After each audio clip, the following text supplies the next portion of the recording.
whether it was, defense possession or offense possession. It wasn't a very good flow either way.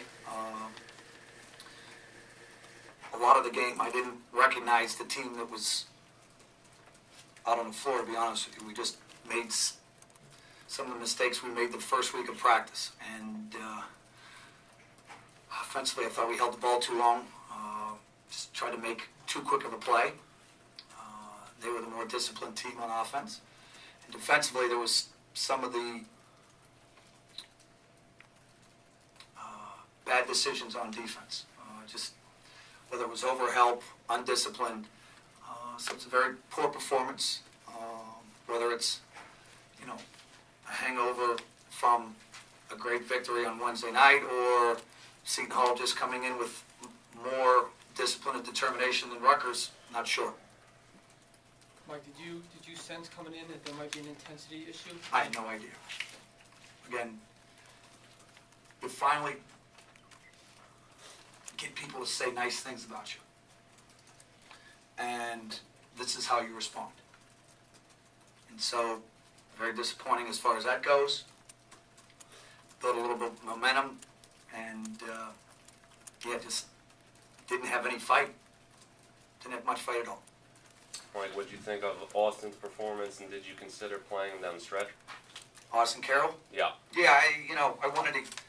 Defensively, he's coming in from his surgery. He's still a little bit a liability defensively, but he had such a poise about him offensively. Yeah, I wanted to try to go offense-defense, especially with Dane struggling like he did tonight. So, but I'm glad to see him and Gilvitas, and then Jay Mitch finally kind of woke up in the second half and gave us some good offense, good output. Coach, did you ever think about switching? Did you ever think about stopping switching on defense?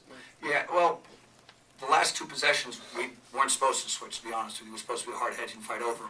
Our help side defense disappeared the last 6 minutes of the game. We just started hugging our men. Again, they hit some tough shots, I think, percentage shots that I wanted them to take, to be honest with you, especially in the first half. Credit them. They came out undermanned, very determined. But then we started getting out of what we do. Probably should have jumped in the zone one of those possessions, to be honest with you. That was a mistake by me. Mike, Dane on the offensive end, what do you think happened? They took him out of it, or was it him, or both? If you watch the Villanova tape, this is the last two games. Again, he's back to pulling up from the free throw line when nobody's stopping him, and not taking a shot. He's taking a very low percentage shot, let's just say. So, and once he doesn't get it, now it seems to snowball on him. But it started in the first half. It was a nice 2-on-1 break.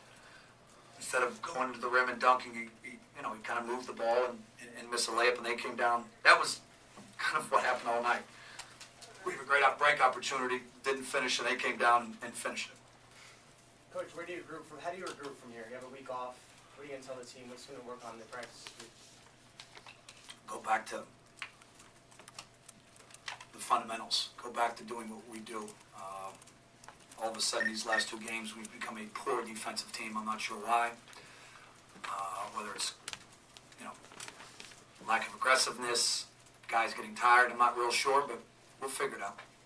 Again, you have to go to practice and improve. Mike, when you watched tonight, was it legs that you thought, or was it just intensity? Could you tell either way? I don't think it was legs, to be honest with you.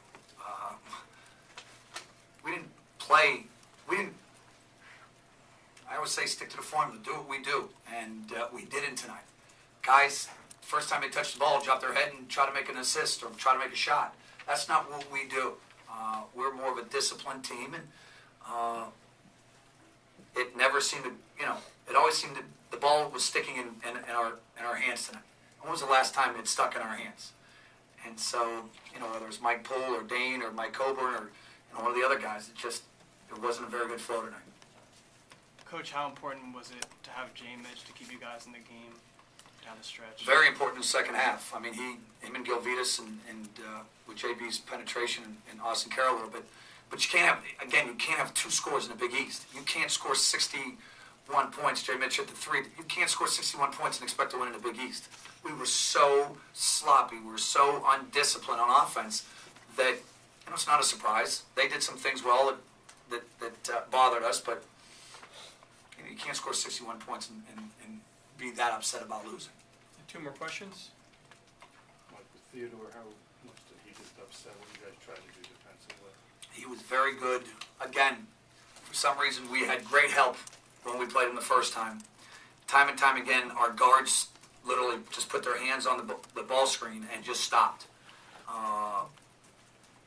And we told them about it 2 or 3 times, and just some of the things that they did. So I give them credit. They found something, they attacked us, and we didn't make that much of an adjustment, to be honest with you. Any more? Thank you, Coach. Thank you, gentlemen.